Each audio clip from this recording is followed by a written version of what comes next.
Hello, meu nome é Morena dos Anjos e esse é o Dicas, um canal para compartilhar com vocês minha paixão por obras de terror. Muita gente já tinha me pedido para eu falar sobre a Maldição da Residência Hill, mas eu precisava reassistir ela porque aconteceu uma coisa bem engraçada comigo. Eu assisti a série lá em 2018, quando ela estreou, mas eu simplesmente fiquei com lapsos na memória sobre a história. Eu não me lembrava como que a história funcionava. Isso é muito difícil de acontecer comigo, mas enfim, aconteceu. Daí eu fiz a enquete lá no meu Instagram e a vencedora foi a Maldição da Residência Hill. Inclusive, constantemente eu faço lá no meu Instagram enquetes para saber o que eu trago aqui pro canal, então me segue lá para eu saber a sua opinião também. Antes de começar o vídeo, se inscreva aqui no canal, deixe seu like, isso é muito importante para divulgação e bora falar de terror.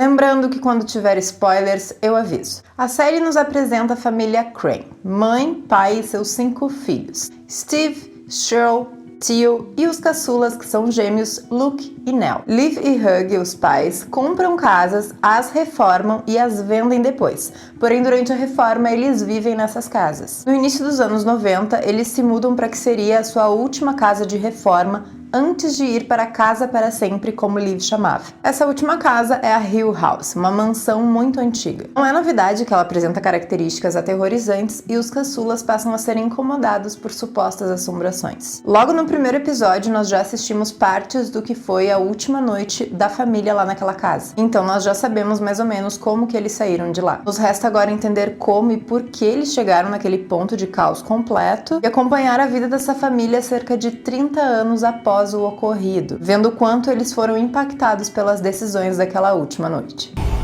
Hill House.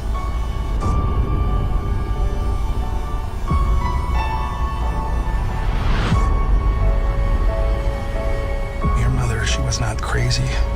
A Maldição da Residência Hill, ou The Haunting of Hill House, é uma produção, uma superprodução da Netflix de 2018, que conta com a direção e co-roteiro de Mike Flanagan, o mesmo de Rush, Jogo Perigoso e Doutor Sono, filmes que eu gosto muito. Muita gente, até quem não gosta de terror, ficou muito envolvida pela série. Isso porque o grau de dramaticidade é muito alto, inclusive pra mim, o drama toma muito mais conta dela no geral. Lógico que os elementos físicos são de terror, o escuro, as imagens, os jumpscares, mas a energia daquela família com as suas questões traz o drama como a atmosfera central da série. Talvez esse tenha sido o motivo pelo qual tantas pessoas foram impactadas pela obra. Em questões técnicas, ela foi muito bem produzida. Nós temos 2 tipos de fotografia muito presentes. Um com cores mais vibrantes, como amarelo, vermelho, que aparece quando eles são jovens lá, recém entrando na casa, e outro com tons mais frios, em que o azul praticamente toma conta. Dessa vez nas cenas do presente e nas de tensão lá da Hill House. O jogo de câmera deixa cenas dinâmicas, em especial no episódio 6, que tem muito uso de plano sequência. A câmera acompanha os personagens e não há cortes, então a gente tem várias cenas da câmera girando, só acompanhando os personagens de acordo com as suas falas.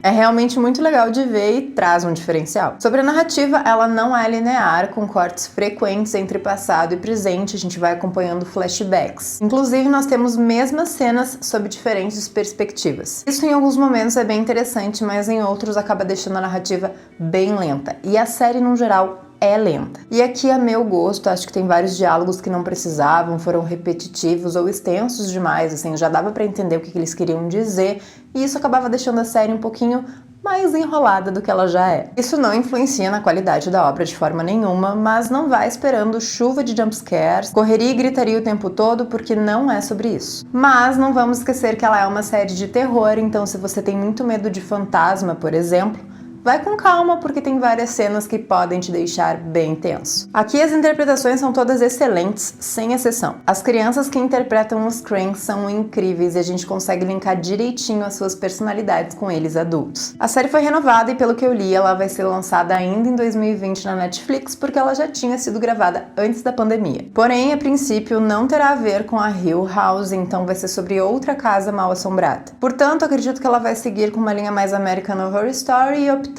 pela antologia. Mas sobre essa primeira temporada, além de todos esses pontos que eu já comentei, acho que uma das coisas mais interessantes da série é que constantemente nós temos histórias de casas, locais mal assombrados E a narrativa se passa ali, no local. A gente dificilmente acompanha a vida das pessoas depois de passarem por tudo aquilo. E é exatamente o que a Maldição da Residência Hill nos oferece. Então, se você gosta de terror e não se importa com obras com ritmo um pouco mais lento, vale a pena assistir.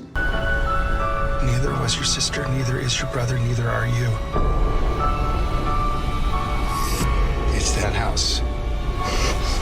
Bom, agora eu vou falar sobre a história, então haverá spoilers. Eu sugiro fortemente você pausar o vídeo, assistir a série e voltar aqui depois, mas se quiser continuar, fica à vontade. Como eu comentei, ela não segue uma ordem linear, então eu também não vou seguir. Sacanagem, eu vou justamente tentar seguir uma ordem cronológica pela história dos personagens. E também um geralzão da história principal. Então assim, entre indas e vindas de passado e presente, nós percebemos que os irmãos desde pequenos têm uma certa mediunidade. Que isso era hereditário, vamos dizer assim, porque em determinado momento a Liv comenta que a mãe dela era sensitiva e ela também é. Os que menos exploram isso é o filho mais velho, Steve, e o pai, Hugh. A Cheryl tem vários sonhos e uma relação quase íntima com a morte.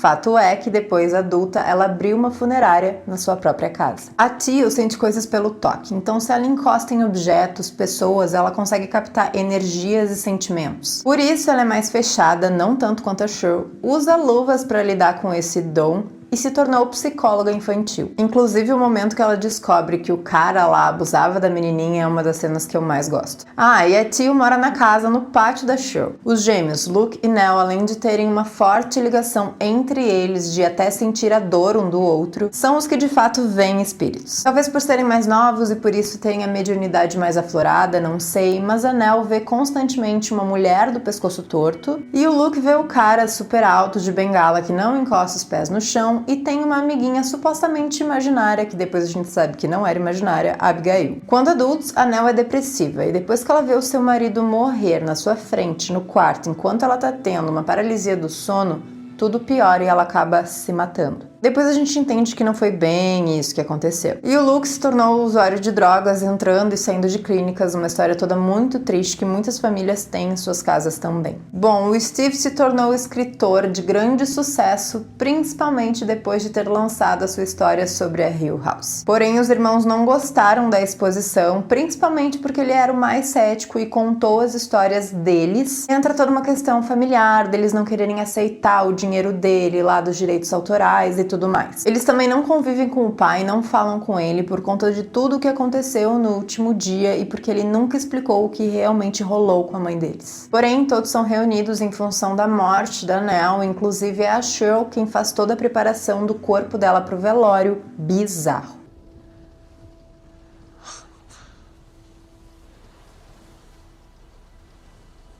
O Luke afirma que tem certeza que ela não se matou, e aí durante flashbacks nós vemos que ela foi até a Hill House, que segue sendo propriedade da família para que ninguém mais more lá, à noite, lógico, e lá ela tem várias visões deles felizes, curtindo em família, até que ela, a mãe, o Luke pequeno e uma outra menininha sobem até o tal quarto da Porta Vermelha para tomar chá. Porém, quando Nell percebe, ela já tá com uma corda no pescoço no topo da escada. Ela morre enforcada e aí nós vemos que ela era a própria mulher do pescoço torto que ela via quando criança.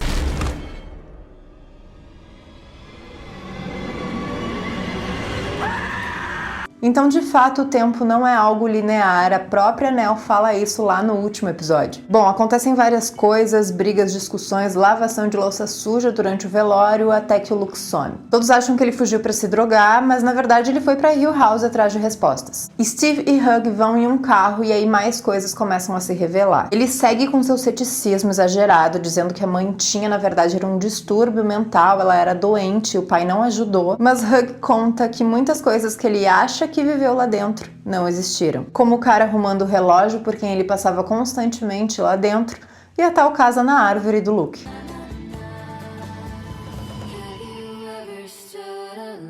Esse é o primeiro baque no Steve, que por sinal é um chato. Teal e Cheryl, que estão brigadas em função de todo o rolê lá com o marido da Cheryl durante o velório, estão indo em outro carro. Até que um jumpscare, e esse me pegou, faz elas saírem da estrada. É então que Teal conta o que sentiu quando tocou Nell lá na maca funerária. Ela disse que sentiu um grande vazio nada e que foi desesperador. E sério, dá pra sentir o desespero dela nessa cena.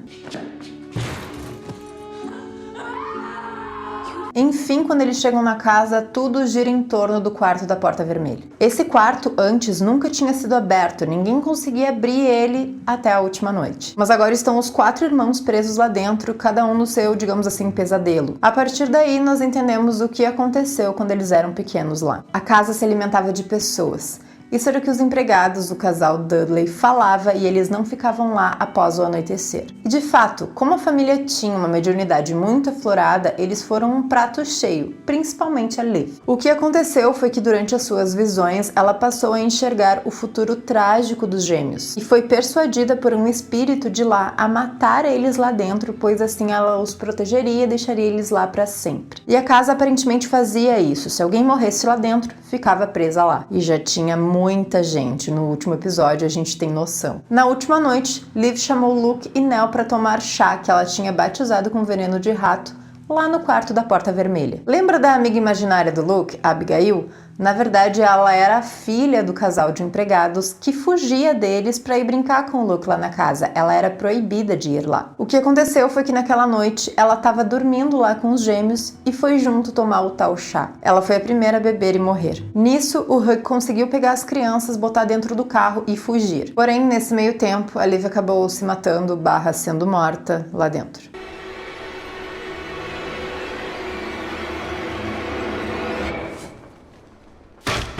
Quando ele voltou, os Dudley estavam lá dentro, aos prantos, quando encontraram a sua filha morta.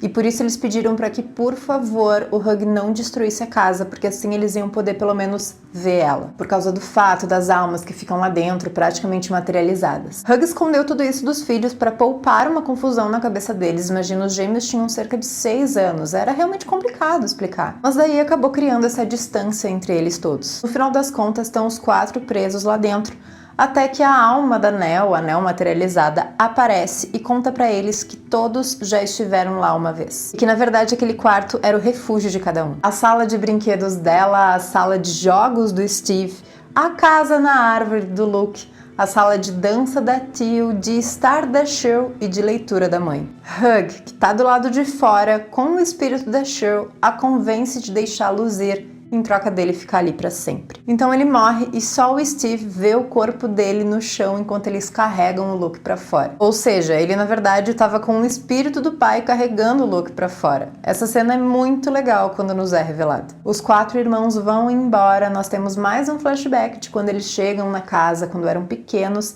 e a série termina de uma forma bem emocionante.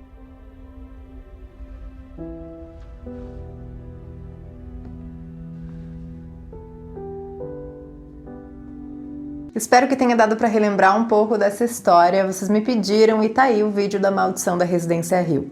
Me sigam lá no Instagram, @Morena dos Anjos, igual para Twitter. Muito obrigada por terem assistido até aqui e até a próxima.